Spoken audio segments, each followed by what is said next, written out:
Hello everybody, how are you beautiful people? So as you know, people have been looking around for alternatives to the tonic switches on the market, and so we've got stuff like Tycons, we've got Ubiquiti, we've got the Mikrotik CRS 328, and the Cisco switch. And of course, I've been wanting to do the modification to convert the CRS 24P into a DC switch for a while. So we finally have the parts here, and we're going to be able to take care of that now. So that's what today's video is all about, and I'm very excited. How did that even happen? It's not even plugged in. I mean, like really. It's not plugged in. It's not plugged into anything. And this thing just, well, I guess shit happens. What is going on in there? So, oh. It's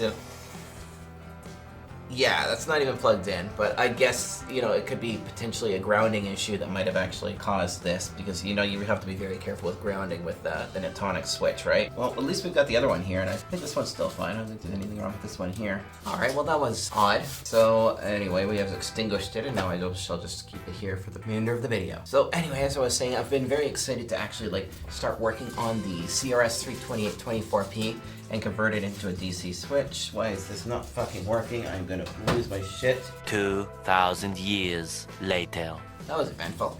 Anyway, moving on. So I've been really excited to be able to do like a CRS 328 24P conversion video, and another one is catching fire. Make sure these are grounded. So that's what we are hoping to accomplish today in today's video, is going over the functionality of these guys, and I've got the parts right here for that, but let me just take a quick break and move these things outside. So here we go. We are going to do our modification on this wonderful switch.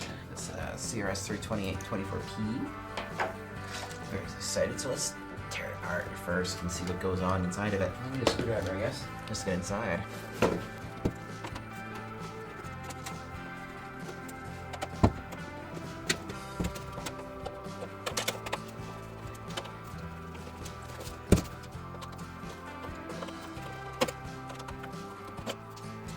Alright. So now, see, the trick here is that we've got this AC jack on it. It's an Amphenol. I think it's an Amphenol. I think that's what it's called. It says that it takes 7 amps max, but I doubt that. So, get the housing off of here and we'll see what we got. Alright, so as you can see here, we've got this big, lovely dual voltage power supply. And if we look at the board here, it puts out 48 and 24 volts. So we know that the yellow, make a note of that, yellow is 24 volts and red is 48. We don't even need to get out a multimeter for this, but we're going to anyway. You always want to be very thorough. Let's just do this. Fire up and get the multimeter going. Here we go. Alright, and it's actually kind of cool because you can see that each of these bays has their own power board here, right? Alright, so let's get in here with the multimeter. And actually, I noticed that it's got spots for barrel connectors on here. That's interesting, isn't it? Let's see. Yeah, it looks like these actually are designed to take barrel connectors as well. So I'm assuming that I can go to chassis. There's some test points here. Plug these guys in. Yeah, there it is. 52 volts and 26 volts. So if I go here, yeah, so these things are also designed for barrel connectors. That is hilarious. Alright, so let's verify this now. Even though I've just verified it there, we're going to just go to chassis. Yeah, we got, where's our 48 volts there? Oh, multimeter acting up. Let's try this again. Chassis, 48. Yeah, it looks like my multimeter's acting up. That's fun. There we go. Let's try that one more time. There we go, so 52, so if I go over here, and we got 52, and we have got 26, and we got some blue leads here, which are actually going to the board, and I believe that those are 24 volts as well. 23.9, so exactly 24 out. It says 28 volt max on the board though. So we verified this, so now we verified that we can run this thing on 24 and 48, so let's get the power supply out. This is a big beauty of a power supply. Now I'm going to do something that's probably going to make most of you guys cringe. I'm going to cut the wires. I'm going to cut these guys off just above the board. Ooh, there we go, my 48's there, and I got my negatives here. There we go. And we've got our 24s here, and our 24 negative here. There we go. And now for the board. There we go. And I'm just gonna cut these zip ties here. Very nicely done, guys. All right, we've got our negative there. Got all these nice power cords. All right, let's get this power board out of here now. I'm gonna put my screwdriver. So we're just gonna take the existing power supply straight out too. Now we are working on making a kit for these, so you guys can just buy a kit, drop it in. Because why not? But in the meantime, until that happens, this will be your solution. Now, I'm going to be using this 48 volt to 24 volt 10 amps, so that's 240 watt buck converter to bring us down to the 24 volts that we need here. I think I've got all the screws out. I do. And I'm just going to unplug this AC connector here. Now, I was thinking about using a piece of sheet metal to stick in here for the banana connector, because I was thinking that the banana connector could actually go in right where the power plug is. But I couldn't find any, so I'm just gonna drill some holes. All right, so that being said, this is where our converter's gonna go. We're just gonna toss it in here like so. And then I think what we'll do is we'll put the DC jack over here. So now I'm gonna put the chassis back on for a second because I'm gonna figure out where our banana connectors are gonna go. So I'm just gonna actually make larger holes on the inside rim than on the outside so that this can actually mount to the outside. Let's put this big fancy power supply aside. And let's get this guy on here now.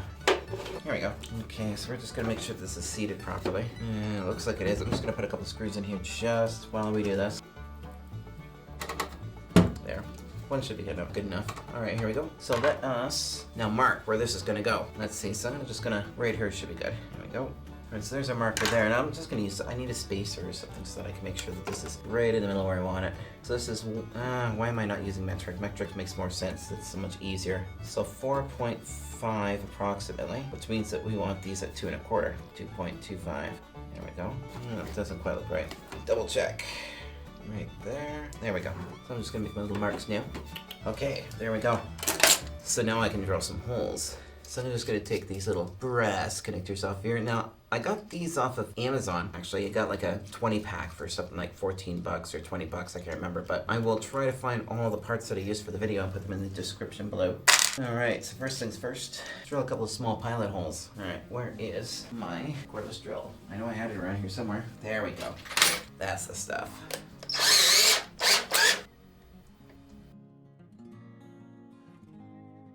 There's one. There's two. Cool. Alright, that's in place. Alright, so now I should probably grab my caliper. I need to measure out how big this needs to be, although I think I already have a bit for that, so let's run and grab it. Alright, here we go. So I've got my handy dandy step bit here. I'm just gonna match it up to see how big this is gonna be. Maybe about that one there. So what do we got here? So that's 1/2 inch. So that's a 1/2 inch KO. Alright, so I'm just gonna make the hole a little bit bigger first, and then we'll go on to the step bit, because you want to make sure that your pilot hole is about as big as the actual tip of the step bit, just to make it easier to go through. Here we go. What I might actually do is I'm just gonna put this on the floor because it'll be easier. Nice and quick. Okay, so now we can get the step bit out and we can make that hole just a little bit bigger. Here we go.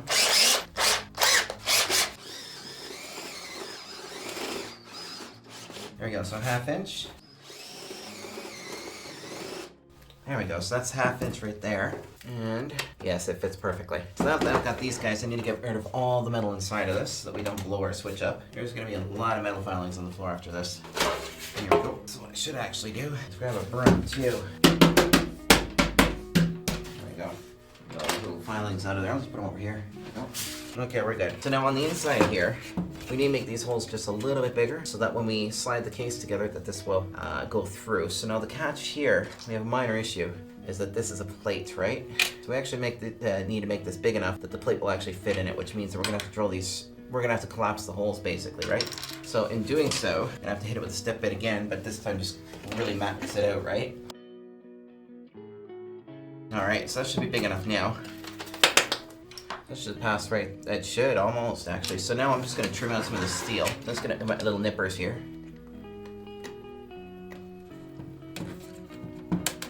Wish I had some press tools, you know? Or, you know, a place of my own so that I can actually make all sorts of noise with jigsaws and tools like that, and maybe get a proper metal shop for doing shit like this. That'd be really nice. Alright, so that should just pass right through now. Now, just for good etiquette, I should probably grab my file tool and just clean up the steel just a little bit, or aluminium, sorry.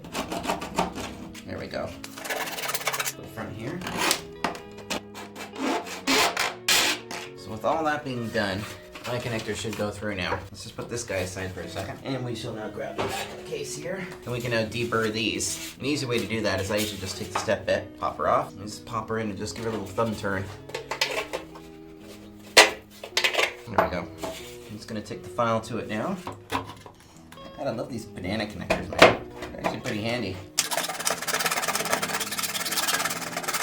Alright, so that's way cleaner now. And I'm just gonna grab my circular file here. There we go.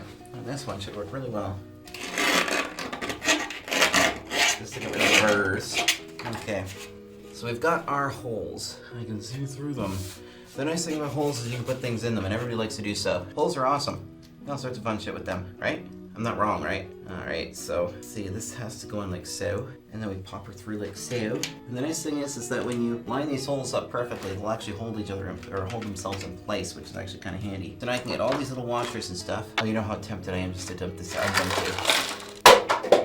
There we go. That makes me feel better. Alright, so now let's get our washers on here. If my fingers work well enough to pick them up. Cool beans. This is gonna be fun, eh? This is a tedious part of the job too, as you know. You gotta kinda spend a little bit of time fiddling with it to get it perfect, right? There we go. Put a few more of these washers.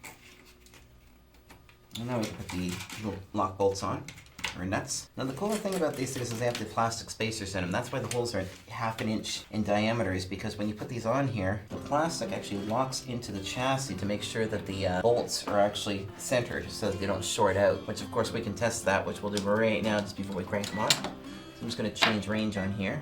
There we go. Let's do this. And no continuity. Awesome. Here we go, so we can start tightening that. All right, I'm pretty sure I have a little wrench in here somewhere. Oh yeah, I'll make them good and tight. There we go. I think these are 5/16 by the way. All right, so that was nice and tight. There we go. That's on there. That's the first stage. So now we can put these guys on here. There's some more washers on here. And then we've also got some burr washers on here. Now I'm gonna be soldering onto the ends of these guys. So yeah, a lot of this stuff is going to be kind of moot. There we go. And I thought there was another burr washer in here, but I could be mistaken. I mean, for some reason with these Amazon banana plugs, terminal typey thingies, they always seem to have a mismatched number of parts. There we go. Let's get that on there. And then this is the second nut. This will actually lock it in place. There's one. Cool. Alright, so that's on there. She's good and tight. So now we've got our awesome connector. Cool.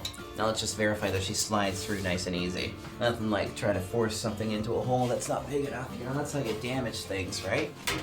You don't want to tear anything, right? Cause any harm. Here we go. It slides together perfectly. No problems. It's perfect. Alright, so that's the first step. Now, there's a lot more work to do here. So what we need to do now is we need to get all these reds, and we're gonna have to bind them together. I'm gonna try to make these consistent, so I'm gonna weave them, as you can see, right? Like so, weave them together. And I just wanna verify that the red is 24 or 48, so I'm gonna fill that power supply. And red is 48, which is a good thing that I checked. All right, so we got our 48 volt bus here. I'm just gonna trim these so that they're all the same size. All right, so we're gonna go nippity nip. Ah, yeah. Feels good. All right, now I'm gonna get a nice piece of red from here. I've got a nice big piece of red. Doesn't necessarily have to be 12. I think I've got some 14. This is 18, so I don't really have any in between, but we'll just use this, because that'll be fine. I mean, that's good for 20 amps, so we're not gonna be pushing 20 amps. Actually, how much are we gonna be pushing? 5, 10, 15, 15 amps max. No, we don't need this one. I'm just gonna use this one. We'll use some, God, that's too late. I've painted myself into a corner here. I don't like that. We'll just have to use these ones then. So I've got 2 heavy and 2 light here. And when I say 2 heavy as well, I'm not saying that literally you can't use it because it's too heavy. It's just heavier than needed. All right, so we're gonna solder all this together now and get our, this will be our 48 volt tail. I'm gonna try to keep all these guys together, as you can see, so that we have a nice tidy loom, is what we call it, like this, see? So we want all of our wires to be nice and uniform, right? Or else it will make me completely fucking insane. Here we go, perfection. So I can strip these guys down. Strip them down, here we go. We'll make these roughly the same size. Cool. And let's power up. Now I had another roll of solder in here somewhere, but I misplaced it. It's my big heavy electrical soldering rather than electronics, because this is really light. This is gonna make me freak out. All right, let's get this guy prepped then. So this one here, we are going to spin it with this one as well, so it's kind of in line, if you know what I mean. And a nice tight binding, so we can actually convert this into one. This might actually prove to be a real pain in the ass. Just like that. If we can get that to stay put, doubtful. Maybe if I get a little bit of solder on here, it might stay put. Let's see what happens. Or I'm gonna burn the shit out of my fingers. Whatever comes first. Alright, so let's see here. I'm gonna bend my solder in place to make it a little bit easier to work with. And I should draw it right in. Perfect. A little bit of flux in this solder, which is handy because it draws it right in. Then once you get the copper hot, you can actually just start pushing the wire into the solder and it'll draw it right into the wire. Really soak it in. You want it right into the whole conductor there, right? The idea is making it into one piece of wire. Alright, here we go. Oh. Shit. This is where a third hand is extremely useful. That is probably going to be on my list of things to purchase. We're going to do a little change of plan here. Otherwise, I'm going to go crazy. I'm burning the shit out of my hands here. This is the wrong solder. That really pisses me off. I had the right solder. And that is the solder that I'm looking for. Alright, let's reflux this now. because that'll make it a lot easier. There we go. Yeah, look at that. It's just sucking it right in now. Solder fumes. This cable gets really hot. Okay, so let's just gonna trim this off. There we go. So now let's try to solder this together, and I'm just gonna blob it. Probably can't see this, it's probably off camera, and I apologize for that, but this is just a dirty little trick that we use. A little bit extra solder on the other piece here. Here we go. Can you get that on there? There we go. Okay, so now that's nice and hot. I can probably blob these two pieces together now. There we go. So that's a nice solder joint, as you can see. Alright, so now we can heat shrink that. So I think I've got some heat shrink that should fit over there. It might be a bit too big. Although I did also grab some electrical tape, so we'll just do that. Let's see, because this is the 48 volt. This is the first wire done. It's gonna wrap her up. You can do this. I mean, this isn't the worst thing in the world, but I do prefer to use heat shrink personally. There we go. Okay, so that's that. So we've got our first wire. Now let's get the second wire set up. You're probably wondering about all the blacks, and I'll explain that in a second because they're all common grounds. And I'll bet you if you put a multimeter to these, they're all gonna be exactly the same. Now we need to pick up the blues over here as well, because it turns out that the blues here, the blues are actually for the 24 volt.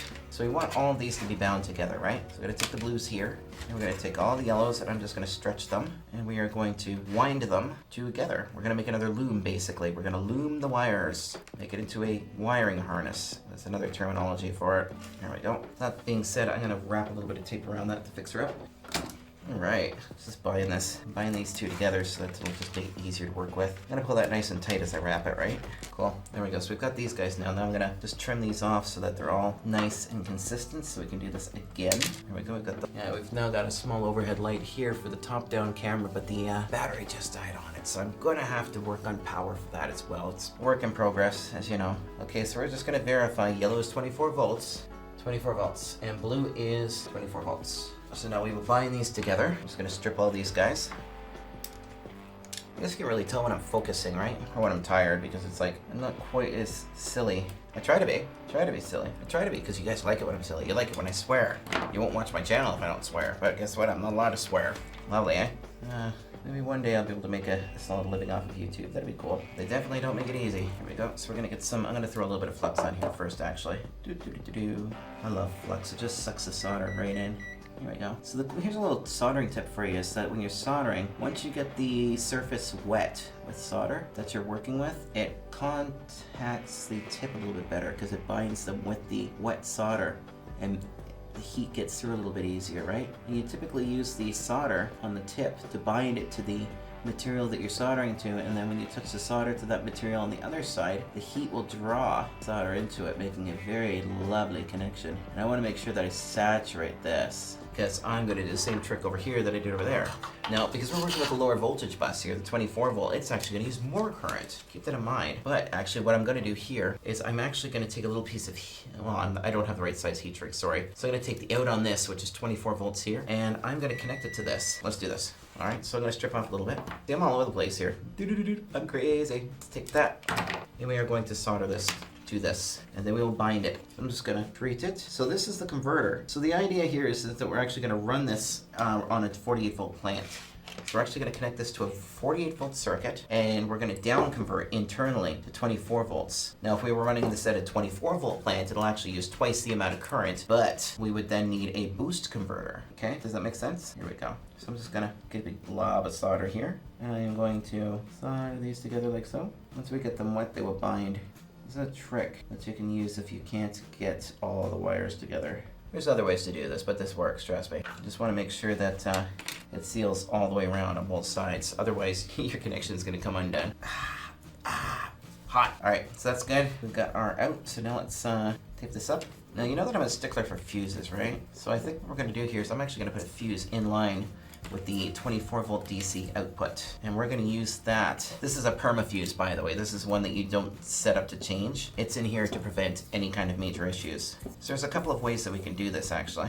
I'm really going to bind this. There we go. So there's a couple of ways that we can do this. So one, which I'd actually be the nicest way, is that we know that this board, I think that this is I think it's rated for 500 watts. So what is that, 20 amps? So we can easily say that this is like 7.5 amps roughly for each of these. So if that's the case, we could fuse these independently, and then if one of these pops, it saves the whole thing from going down. But we're not going to do that today. So I'm going to take the two ends and bind them together here, by the way.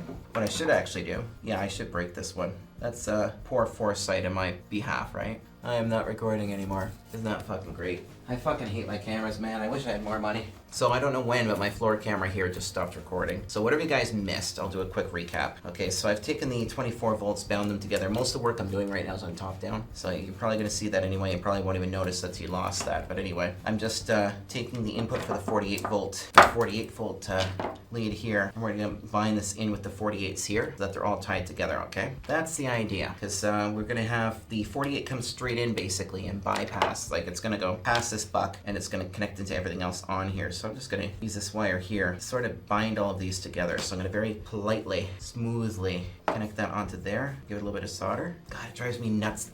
I don't get it. That camera there, that's like it's an older camera, but it's a good camera. But 33 minutes exactly, and just stops recording. It is obnoxious when you're trying to focus on things. I don't have anybody here to help me record, so it's really unsettling. I need somebody to help, but I'm all by myself here, so just remember that, folks. Nobody helps Sarah make these videos except for Yuya, who does the editing.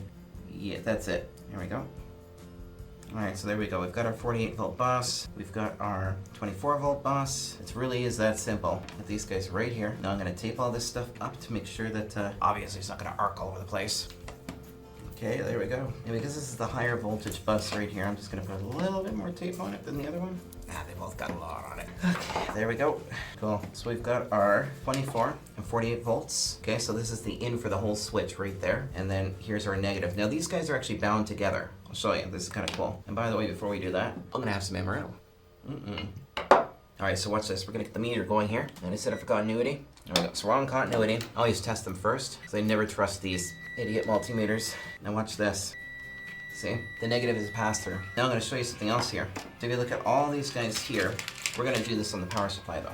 So if I take this power supply here and I test the negatives, you're going to find out that they're probably all connected. So let's try that.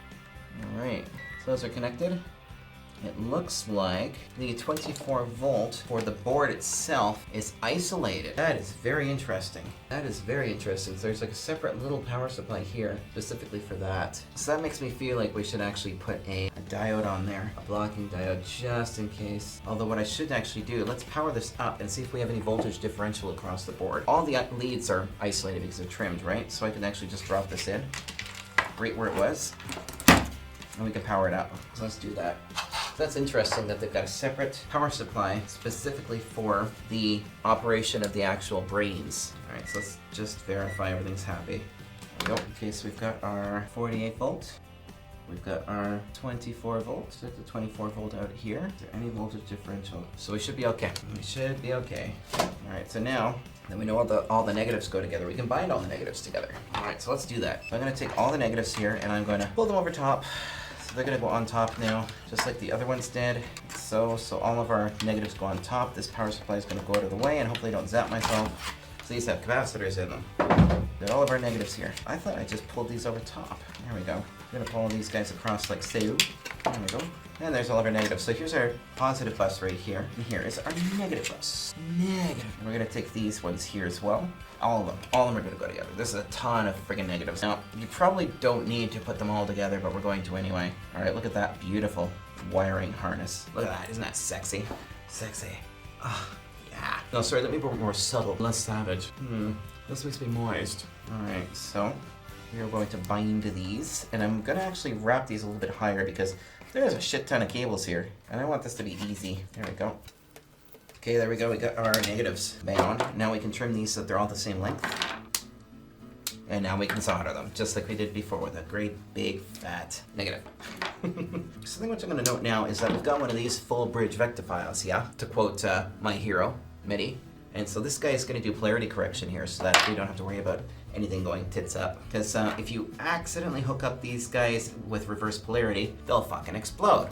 So you don't want to do that. So the whole idea is that if we put a full bridge rectifier in place, the AC input on the full bridge rectifier will take any polarity of DC. So like you can do, there is no polarity. It's polarity independent because it's actually like 4 diodes, right? And no matter what you put into it, you're going to get positive off positive, negative off negative. That's the secret. So for all of you guys trying to overanalyze it out there that say, no, you're going to have voltage loss across that. Well, we're starting off at 54 volts. Our output's going to be 48 and 24. So if you've got an issue with that, then let's strip some wires. Look at them all. It's like a little daisy of electrical wires. A little daisy with a bunch of C's in it, right? 2, 3. Shit, how many wires are here anyway? I didn't count them.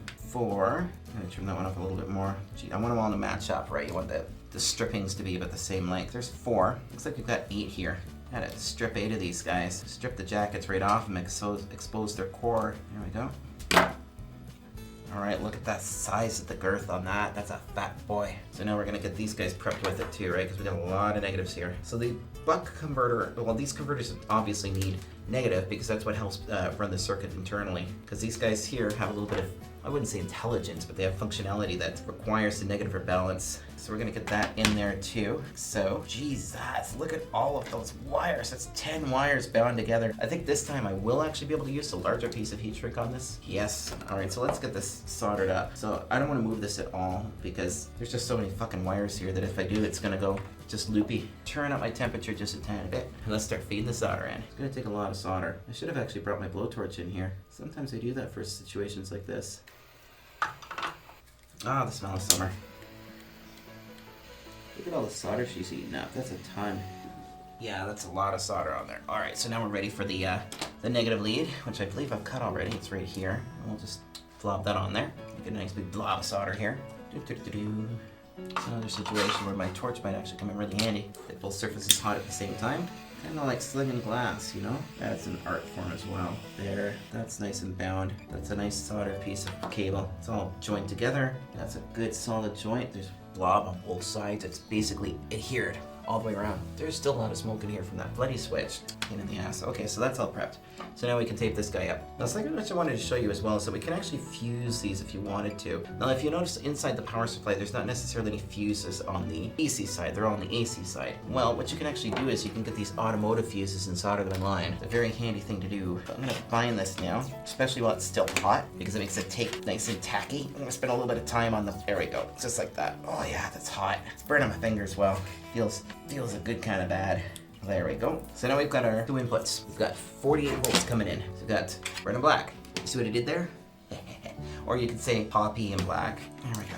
Okay, so we can now take this. I can stick this anywhere I want, so I might actually stick it up front here, just to the side of the board, like so. And we're gonna just screw this into the chassis. I'll show you in a minute. All right, so we got lots of solder blobs in here we should probably get rid of, but we'll get rid of that after. I'm just gonna shake them loose. Okay, so now this is where we need the full bridge rectifier, and we will put these little tails of heat shrink onto our wires before we solder them on. I'm gonna get that one on there like so, and the one on here. Now this full bridge rectifier is rated at 50 amps, so this is a really, this is way overkill. Just letting you know, it's overkill. And I did that for a reason, just for the sake of no matter what we throw at it, we're not going to be able to hurt that. So that's one component that's not going to fail. Okay, so I'm only going to nip off just a little teeny tiny bit of the lead here. Just enough, just the tip, you know? Okay, and we're going to treat these and then we're going to solder them directly to this. Okay, so I'm going to get a bit of solder on here. There's 1. There's 2, and now we've got our positive marked here, and usually the negative is on the opposing side. So we've got positive, negative, like so. So we're just gonna tip these. So I'm gonna put some solder on the actual spade connector here. So that's treated now. And I'm just gonna do them all at the same time, you know? There we go, so we got some solder on there. Cool. All right, so there's that. Now we can lob these guys together. All right, that's a beautiful connection there. Lots of solder, she's nice and adhered. All right, so now before this heat shrink gets stuck, I'm gonna slip it over top of there to seal that, like so. And we're just gonna grab the torch. This is just a cigar torch, by the way, but you should always have one of these in your toolbox. They're so handy. So now, look at that, everything's now sealed, nice and tidy, beautiful. Okay, now let's do the one on the opposing side. Get this and blob it on. There we go. Cool. Alright, so that guy's on there now. I'm just gonna hold that so the heat doesn't travel up. I'm gonna suck it up and burn myself so the heat doesn't get up to the heat shrink. Yeah, should be good enough. There we go. There we go, so that one's sealed.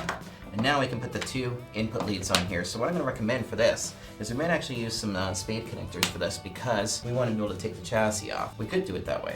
So let me go and grab a couple of spades. I think I've got a couple. We do. So let's get rid of the metal that's on here. Look at this mess I've made. Isn't this nuts? Okay, so what I might actually do, I'm just gonna take the tinning off of here that I put on here. Just get it nice and hot and give her a little flick. There we go. So now we can use speed connectors. All right, so all this, by the way, has to be fastened into the chassis because that will also help dissipate heat. Remember that, okay? So now let's get this part of this. I'm gonna make a couple of leads for it. I'm gonna use some of this nice heavy cable here. And I think I want about this much because we want to be able to take it right off, right? Let's get a black. It's got a red and black there now. All right, so I did it, didn't I? I said it again, but it's so good at not doing that. I'm gonna put some flux on the terminals here, so you can probably see that. There we go. I hate not being able to see this camera. That makes me so uneasy. It's really horrible when you've got anxiety and ADHD and you're forcing yourself to try to get things accomplished so you can be a productive member of society. Alright, there we go. There's one. And there's two. And now let's get some solder on here. There we go. There's a bit on there. So once you can start to get the liquid solder onto this thing, it really does nicely adhere. And that's the trick. So now we can fasten. I'm just going to blob that on like so. Cool beans. And I'm going to put a little bit more blobbage on here. Gotta be quicker. It tarnishes, it oxidizes. So I'm just gonna blob. By the way, the setup time for this video is approximately 6 hours beforehand. Just to let you know. I busted my ass to get this thing prepped today. And even still, I wasn't perfect at it. Alright, so we don't have the appropriate tape here, or heat shrink for this. I mean, I could use this. This might shrivel up enough. I'll give it a shot. We'll do this. So I'm gonna take a bit of this TMB, Thomas & Betts, 600 volt rated, hot glue filled heat shrink. And I'm gonna put one piece onto this negative and see if she seals up. Hopefully she will. Oh, that actually worked pretty good. Alright, let's try that again.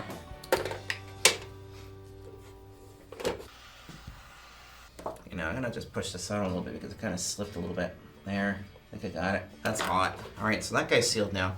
So now we can do the last part, which is getting the spade terminals on here. I'm just gonna trim that a little bit. We're at 22 minutes on that camera. I gotta keep a close eye on the bloody thing.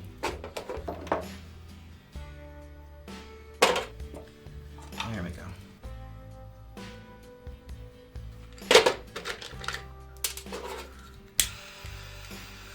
I'm just gonna get rid of the connector on here.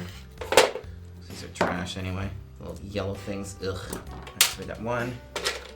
And this will make it easier for us to slide the case on. That's why we're doing this. There we go. So now I need to find a little piece of heat shrink for that. So we've got this lovely heat shrink right here. There we go. I'm gonna slide that over like so. Oh, this is such a lovely project. I love projects like this. Okay, so this connector goes on perfectly. So now we can hit it with some solder. So now there's already a bunch of flux in here, but I'm just gonna put a little tiny bit more flux on here now. There we go.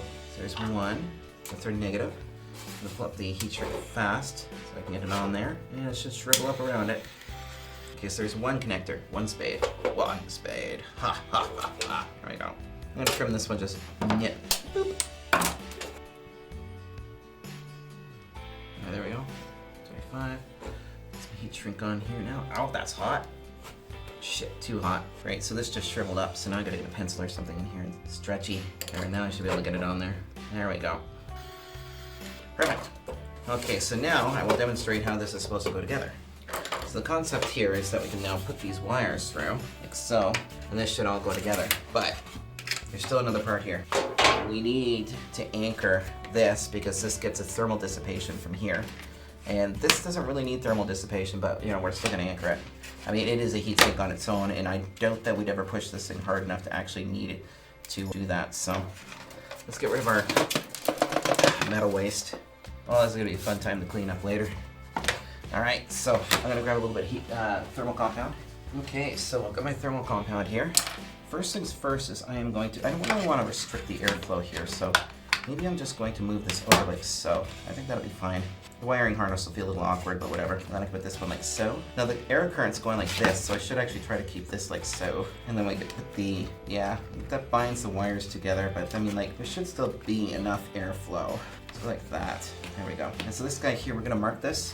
Well, we can just drill it straight up, so give me a second. I've got the bolts here, so I'm gonna use these little guys. So let's do it for there. Then we've got one for the full bridge rectifier. All right, so I need to get a small bit, just the pilot bit first to get it through. And then we can use the appropriate bit. Or maybe I can just go straight up through. Let me try that. What do we got here? Almost right size. I think it's actually that one. Yeah, that looks like it. All right, I think we're done with the soldering iron right now too, so I'm just gonna turn it off. Let's drill these holes.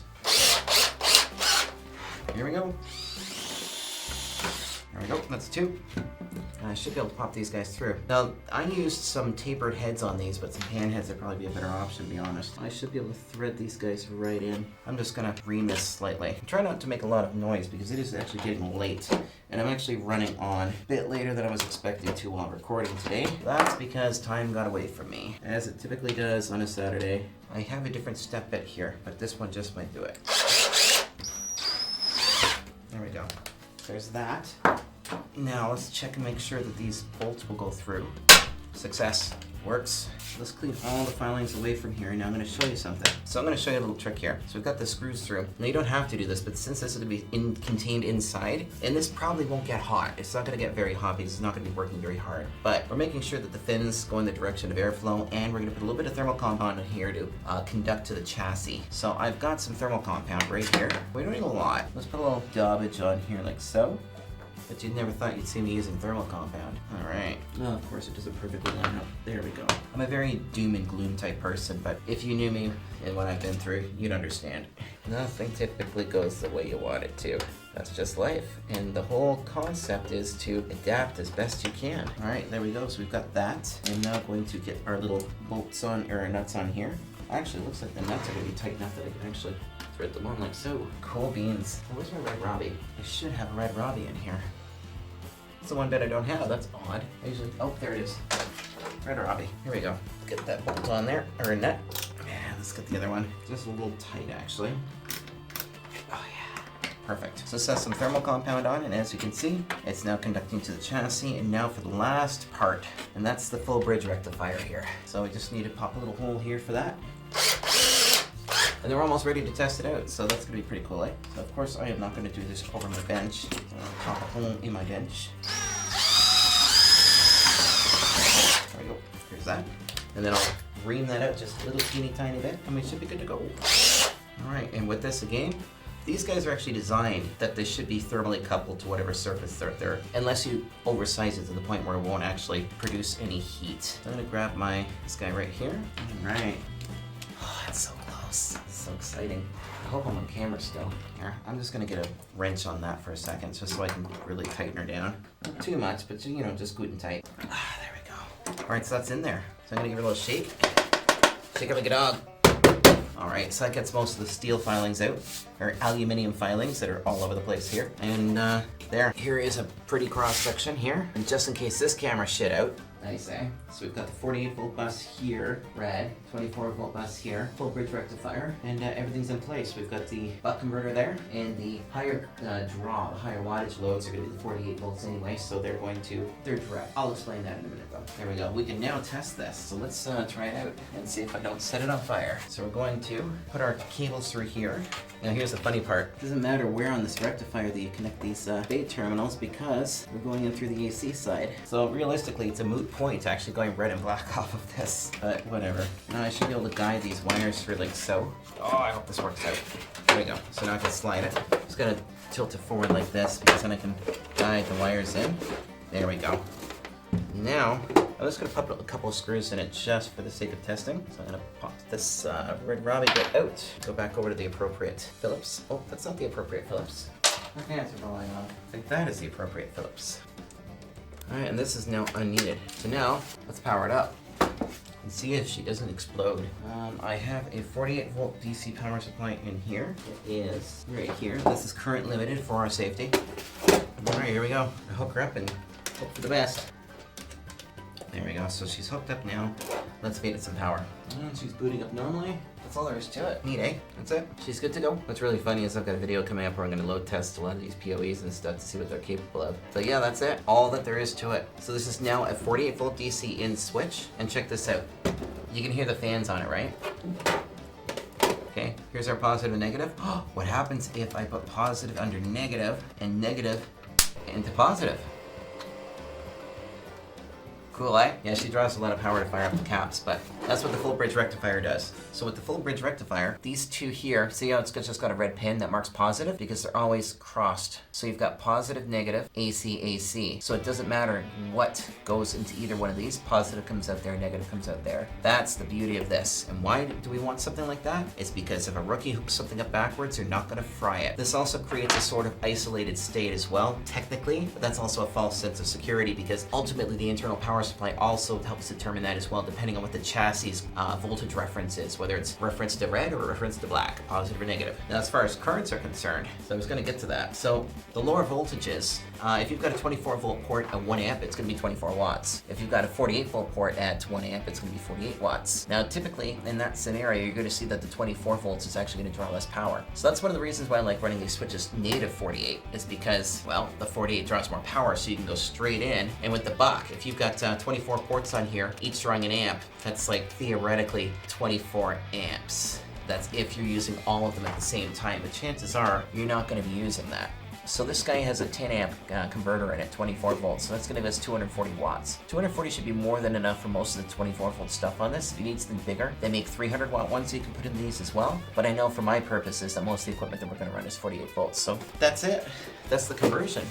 I should probably put the last of the screws in here, and just for good measure. And of course, there are better screws that I could have used for this project. I could have gotten some proper shorties or some little tapered head screws or something like that and countersunk them and recessed them in the chassis, but you know what? Honestly, I'm pressed for time. And it took me quite a bit to get most of the stuff that I needed for this video as well, so there's my little screws. So now this guy's purpose here, and I will be using this for some programming videos. This is actually going to go into my rack here to run everything that's in the home data center here. So, which we have a bunch of client servers and things that are running. So I'd really like to actually have this running the rack properly. Right now I've got a Wi-Tech running my home shop because my Nutanix, blew up. So there we go. This switch is now completed and it is ready to go into operation. Thanks for joining me. Don't forget to like and subscribe. And if you feel the need, please join the Patreon because Christ knows I need better cameras. Everything you see in here is because of you guys on the Patreon. The beautiful desk that my best friend built for me, which cost quite a bit of money in that. So, but I'm gonna keep making the channel better and the videos better too. So thank you guys. Much appreciated. Ciao.